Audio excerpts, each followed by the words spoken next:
Oh, yeah, it's a good question. So one of the most frequent questions I am asked is, how has schizophrenia changed you, your personality, and how maybe how you see the world. And the truth is that I do remember my life before schizophrenia, but you have to realize that I've had it now over half of my life, or at least half of my adult life. And to reach back that far and to try to recall memories, I can see them, I can replay them, and I do. I constantly, I feel like I'm in a constant state of flux where I'm, because of the chronic trauma that I experienced even before I ever entered the military service. Um, it just, there's parts of my personality that, a person can have positive and negative traits, right? And not have any kind of mental illness. But when you add mental illness, those traits can become worse, right, over time. So the fact is that, yeah, my interrupting people, that definitely got worse over time, especially with the development of schizophrenia, because I could see things and hear things that other people weren't hearing and seeing, and I was responding to everything, and or I was completely shut down, isolated, withdrawn, and catatonic, and that led to life-threatening situations where I wasn't showering, wasn't eating, wasn't bathing, and I needed to really be physically moved to a hospital so that I could be like tube fed, basically. So it's just, there's a lot. And there's always a lot going on. My brain was always moving very quickly as a child, and so it caused me to, but I had very few special interests, and so I didn't know how to really connect with people because I lived like in this world that other people couldn't like see and experience with me, and I felt very alone because of it. And now it just feels worse. That sense of isolation is just worse. But as far as like bad habits or like the way I behave and how it's altered me, I am pretty much the same person I've always been. It's just that some of my worst traits, like impatience and interrupting people especially when I'm frustrated. I even interrupt myself. That's how my therapist started to see that like I had ADHD at 31. I was diagnosed with ADHD, and so now I can say like I comorbidly have schizophrenia and ADHD, but the ADHD like preceded the schizophrenia. It just did. I've had that pretty much my whole life, and now the pieces are all starting to fall into place. Why I could never like really finish anything I started. Why I would tool around the house and not clean anything or not complete anything. Why I just never could finish any of my books or stories. There were so many things. And then pressured speech. I've always had pressured speech, and that's always been pointed out to me. And I've also been really hyper reactive to language, hyperlexic even, you might say. And so I've been considering even going for like autism diagnostic assessments and things like that just to see. But honestly, I think it all just comes down to I've kind of always been sort of like an impulsive person, and it took the military to force me to sort of wait for somebody else to tell me what to do.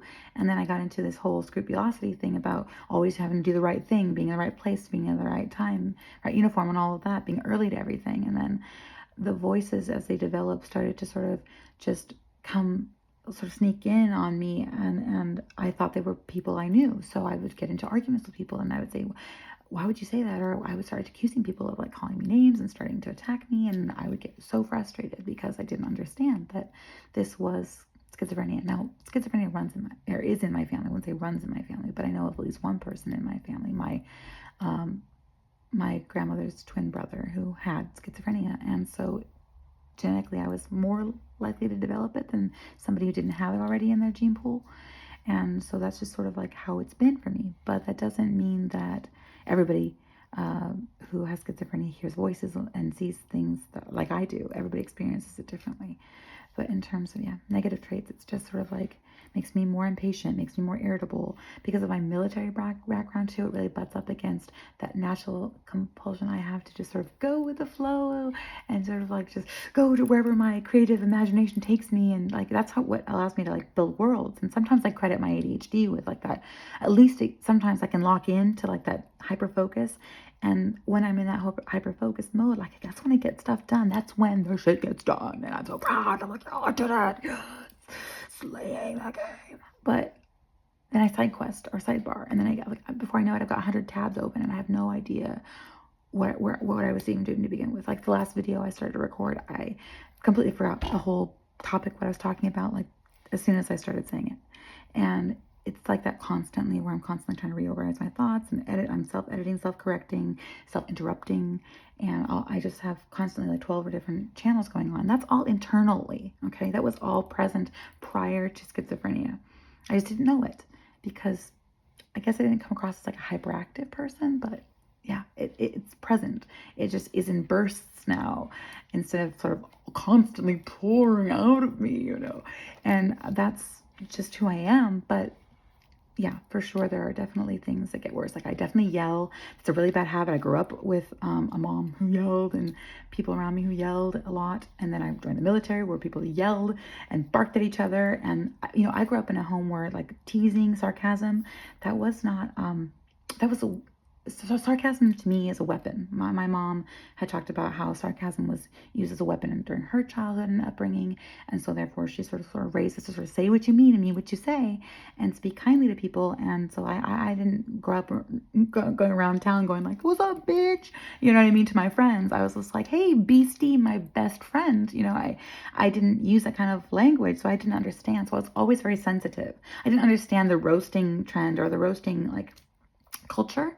I didn't understand that it shows that you can sort of take a joke and that you have like a kind of a tough skin because the world's tough. And I was a softie and I didn't have that. So I cried very easily.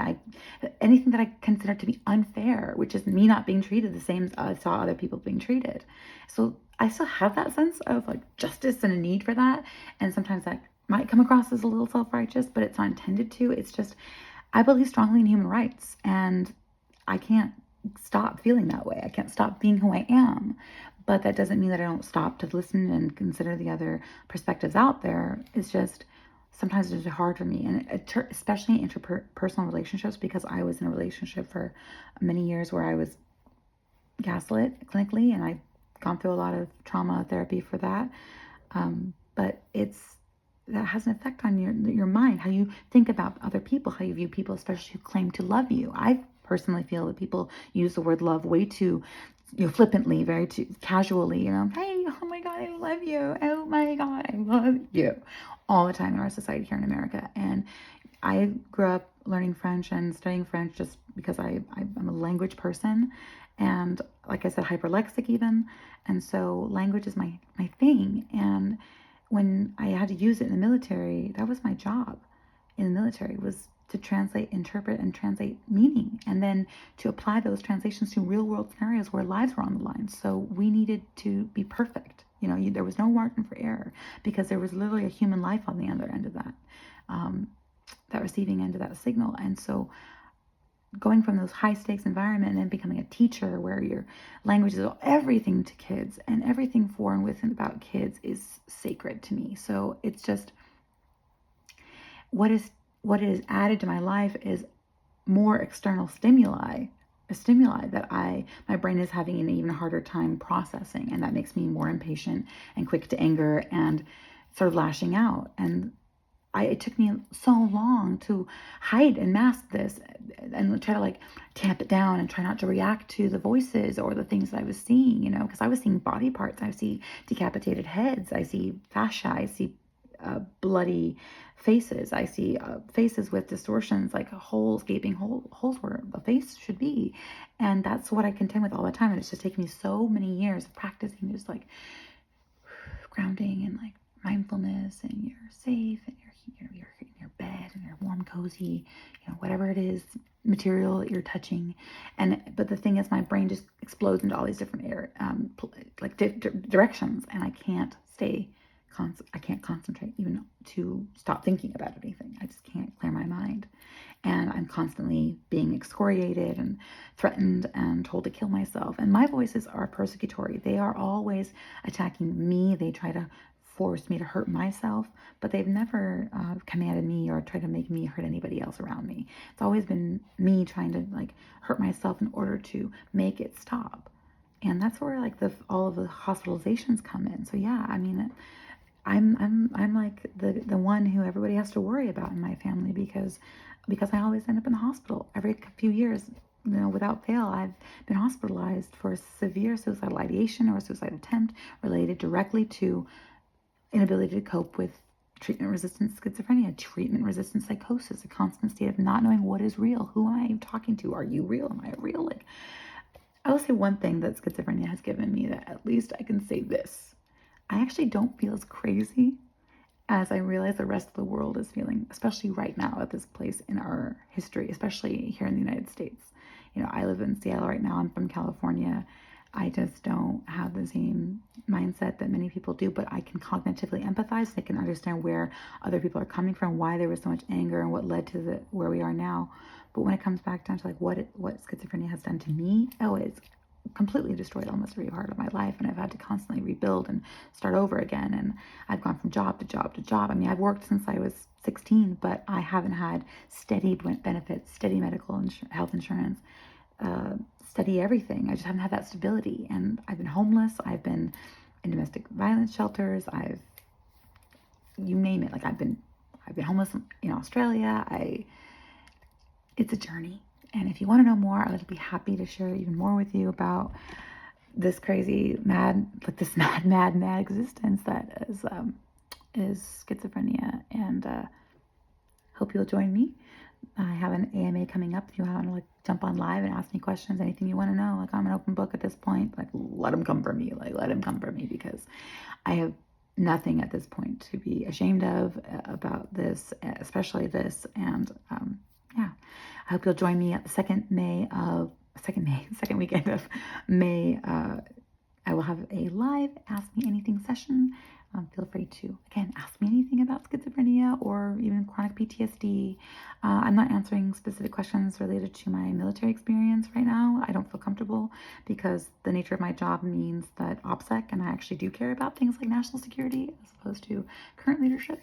And yeah, no, I make no bones about it. I don't support the current administration, and I probably never will. So, if you're here, it means that you support queer people, that you support people with disabilities, and that you're not gonna, you're just not gonna come here to attack me and just think that I'm gonna take it, because I am a fighter.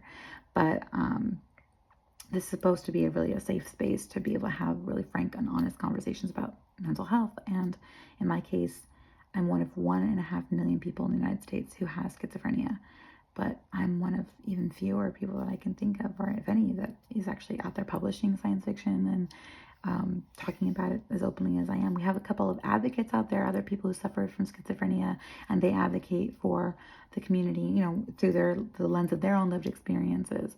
But I just didn't see anybody out there who was like creating content in like the arts and entertainment industry, and so movies and TV series in development and books and stories, almost all of which are told through the lens of a person like me who has schizophrenia or some form of psychosis.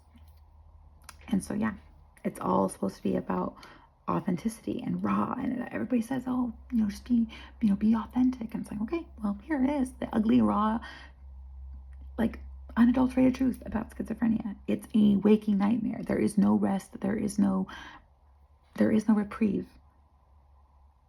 So that's why I'm here. That's why I want to get this app going. I want to bring people together through these live immersive events. I want to bring people into my world, because if you could see and hear the things I do, even for a few moments, then maybe you would understand, and maybe we could actually build some real, true, meaningful change for people like me.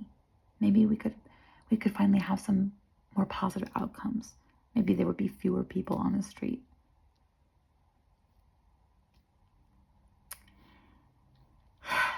All right, that's all. I'm coming off my soapbox. Thanks for coming to my TED Talk. Again, Kat King here. Subscribe today, like, share, please, with everyone you know that who you think could really benefit from hearing these messages and these stories, because it's important that our stories get told, especially right now when so many efforts are underway to try to silence us, and we just can't let that happen. So I'm really appreciative of your time, and I hope you'll again join me for the next upcoming AMA and for Glass Stars Live in January. Go to my link tree for more information about Glass Stars and Glass Stars Live project, And I can't think of anything else to plug right now, so I'm going to just go ahead and sign off. Y'all have a great rest of your day, and I'll see you around YouTube.